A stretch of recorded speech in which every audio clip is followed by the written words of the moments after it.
온토세에 열기하는 시간이 되기를 소망합니다. 열기가 뭘까요? 열심히 기도하는 시간이 되기를 바랍니다. 우리 옆에 분들과 우리 온토세 열기합시다.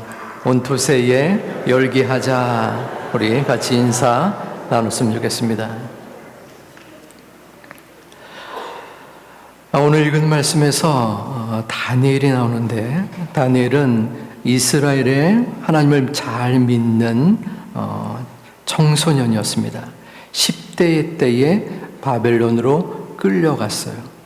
이스라엘이 바벨론의 나라에 함락이 되고 빼앗긴 후에 이스라엘의 총명한 소년들이 바벨론으로 가게 되었습니다.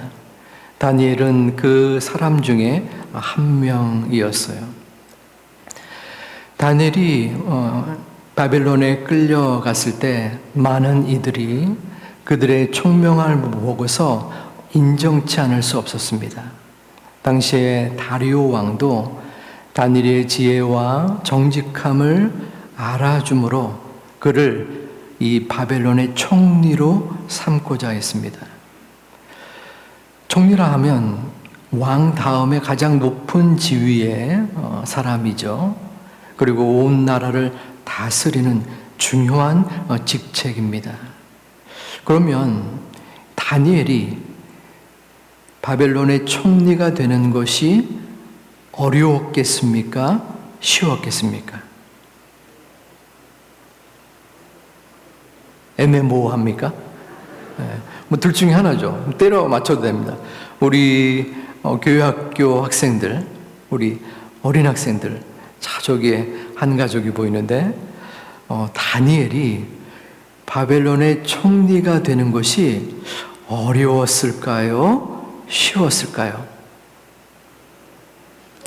고개를 끄덕끄덕. 예, 어려웠을 것 같습니다. 왜냐하면 가장 왕 다음으로 지위가 높은 직책에 오르는 거잖아요. 더구나 다니엘은 외국 사람이었습니다. 식민지에서 끌려왔던 사람이에요. 어렵기도 했지만 바벨론의 사람들에게 온갖 시기와 질투를 받았을 것입니다. 아니, 저 식민지에 온 사람이 감히 이 위대한 바벨론의 총리가 되다니 어떻게 잘하는지 보겠다. 그래서 그들은 다니엘의 지난날의 잘못된 모습을 들추어내고자 여러 가지 조사를 했어요. 하지만 어떠한 잘못도 발견치 못했습니다. 그래서 그들은 한 가지 음모를 세웁니다. 왕에게 요청을 하는데, 왕이여, 왕 외에 다른 신에게 기도하면은 그 사람을 사자굴에 던져 놓게 하옵소서. 당시의 고대 근동에서는 왕이 살아있는 신처럼 추앙을 받는, 섬김을 받는 존재였습니다. 그래서 그러한 법이 가능했던 거죠. 왕이 승낙을 합니다. 그런데 이것이 왜 음모였냐면은 그 다니엘을 시기하는 사람들은 다니엘이 매일마다 하나님 앞에 기도하는 것을 알았습니다. 그래서 이러한 법을 만들면 다니엘은 분명히 계속 기도할 것이고 그것을 트집 잡아서 다니엘을 죽일 수 있겠다라는 계획을 세웠던 것이죠. 자, 이제 법령이 공포가 됩니다. 발표가 되는 것이죠. 앞으로 30일 동안 왕 외에 다른 신에게 기도하는 자는 사자굴에 던져서 죽임을 당할 것이다. 그 공포를 듣고 다니엘은 어떠한 생각을 했을까요? 여러분들이라면 어떠한 마음이 들었겠습니까? 야, 잠시 우리 30일 동안은 기도하는 것을 쉬어야 되지 않을까? 아니면 눈을 번쩍 들고 속으로만 기도하면 되지 않을까? 아니야. 기도하면 죽을 텐데 꼭 기도해야 될까? 여러 가지 생각이 들었을 듯 합니다. 하지만 다니엘은 목숨의 위협 속에서도 기도하기를 쉬지 않고 기도하였습니다. 우리 10절 말씀을 함께 봉독하겠습니다. 다니엘이 이 조서에 왕의 도장이 찍힌 것을 알고도 자기 집에 돌아가서는 윗방에 올라가 예루살렘으로 향한 창문을 열고 전에 하던 대로 하루 3번씩 무릎을 꿇고 기도하며 그의 하나님께 감사하였더라. 아멘. 다니엘은 전에 하던 대로 집에 가서 기도하였습니다. 그것도 창문을 열고 기도하였습니다. 다니엘을 시기하던 사람들은 여전히 다니엘을 감시하였습니다.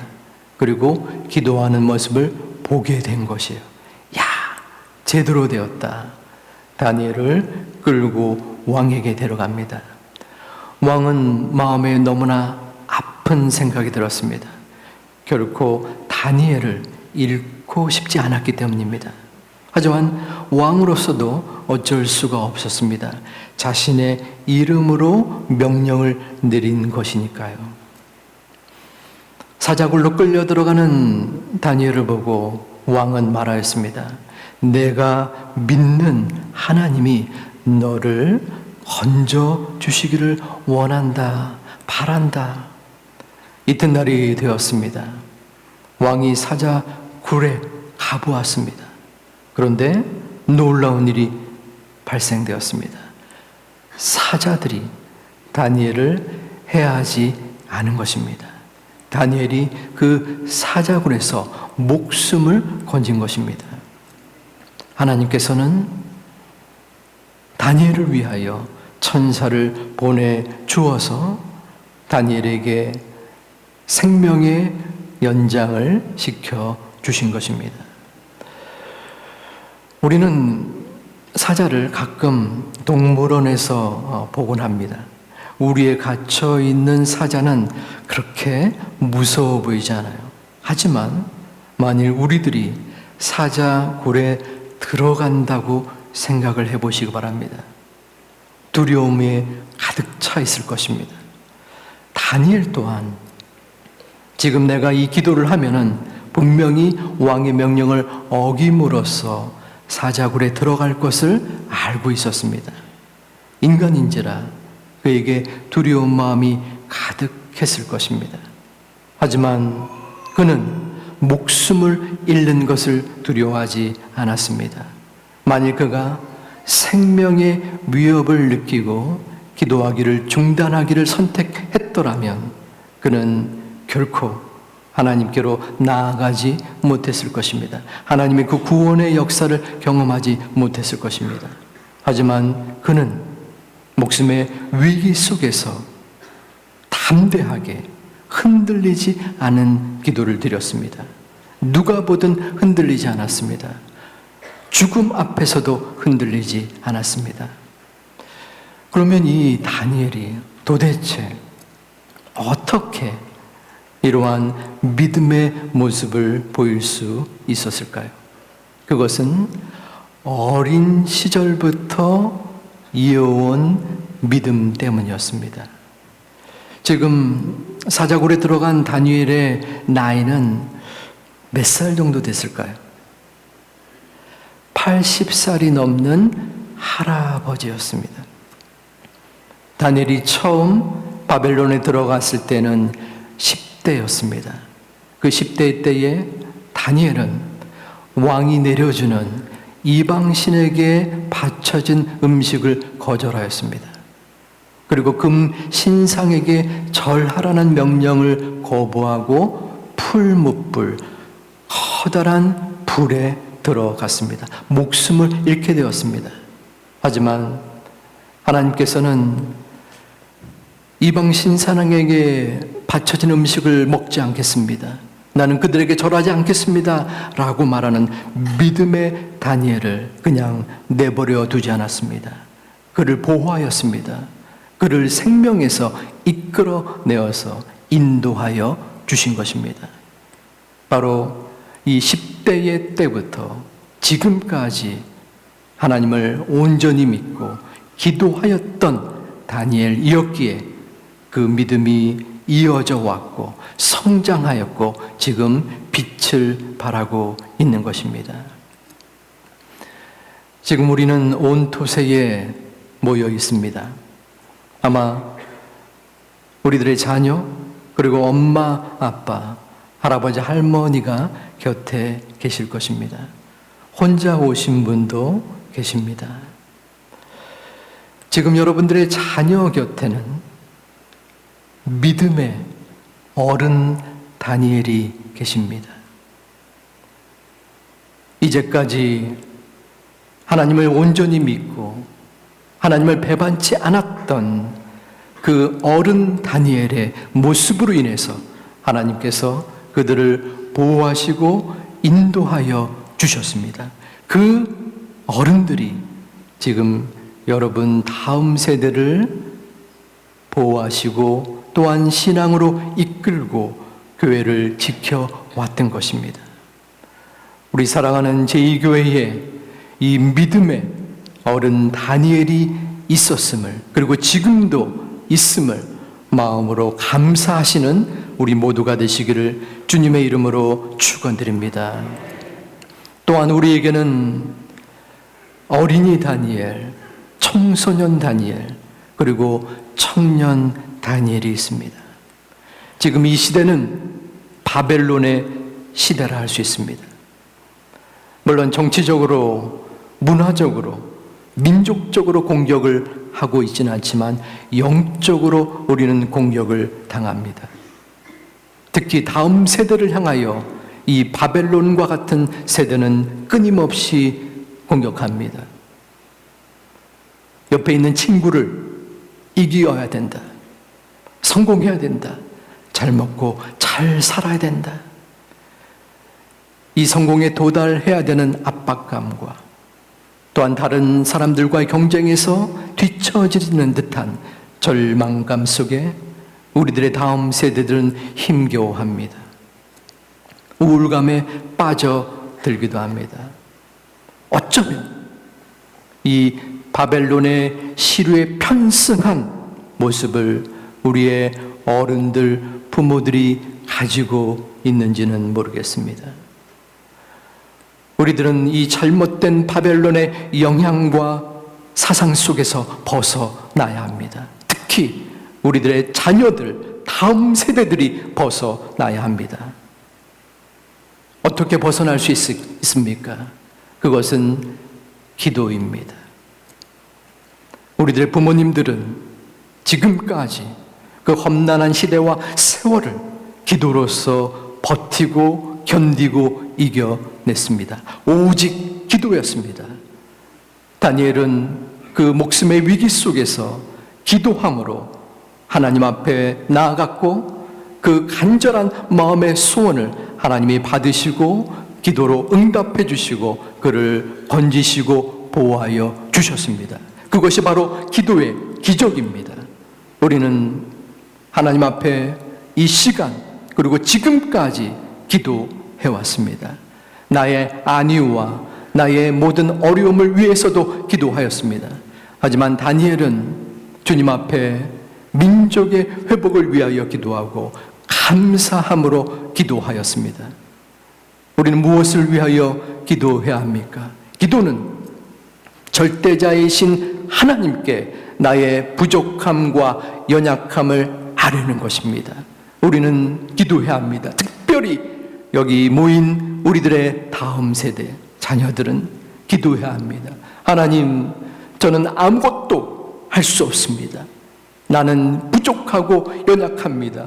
하나님, 저를 지켜 주시옵소서. 저를 인도하여 주옵소서. 저를 보호하여 주옵소서. 나의 모든 것을 하나님 앞에 맡깁니다. 기도하지 않으면 아무것도 일어나지 않습니다. 하나님은 우리의 모든 부족함 속에서도 간구하는 우리의 간절한 기도를 들으시는 아버지 하나님이십니다. 여기에 모이신 어른 다니엘, 그리고 다음 세대 다니엘, 우리는 하나님 아버지께 기도하는 것입니다. 옆집 아저씨가 아닙니다. 이 땅의 정치인이 아닙니다. 이 우주를 만드시고 우리의 영혼을 구원해 주시고 우리를 지금까지도 그리고 앞으로도 끝까지 인도하시는 그 생명 되신 하나님 앞에 기도할 수 있는 우리 모두가 되기를 주님의 이름으로 축원드립니다. 기도는 생명입니다. 기도는 주문이 아닙니다. 기도는 나의 마음의 평안을 위하여 드리는 한낱 갖는 작은 간구가 아닙니다. 기도는 우리의 목숨과도 같습니다.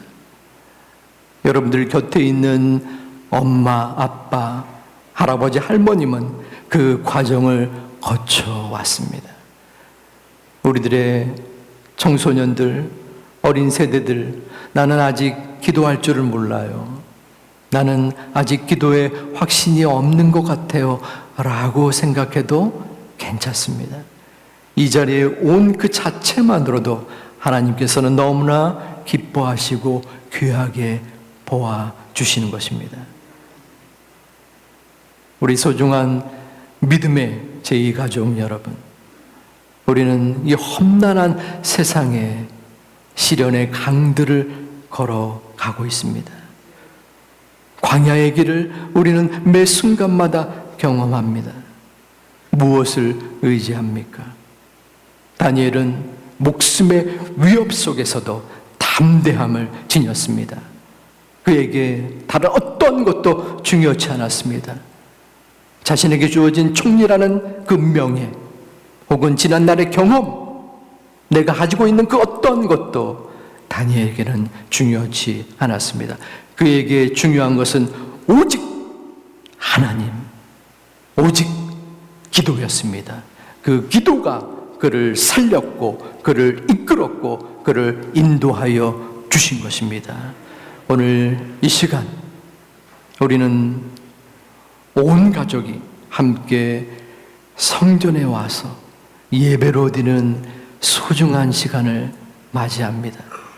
우리들의 자녀가 모든 것을 잘 알지 못하더라도 그들을 위하여 기도하고 그들의 신앙을 위하여 간구하고 주님 앞에 모든 것을 아릴 때 하나님께서 우리의 공동체를 사랑하시사 마음껏 우리의 자녀들을 축복하시고 여러분들을 인도하시는 소중한 이 시간 그리고 앞으로의 날들이 되시기를 주님의 이름으로 축원드립니다.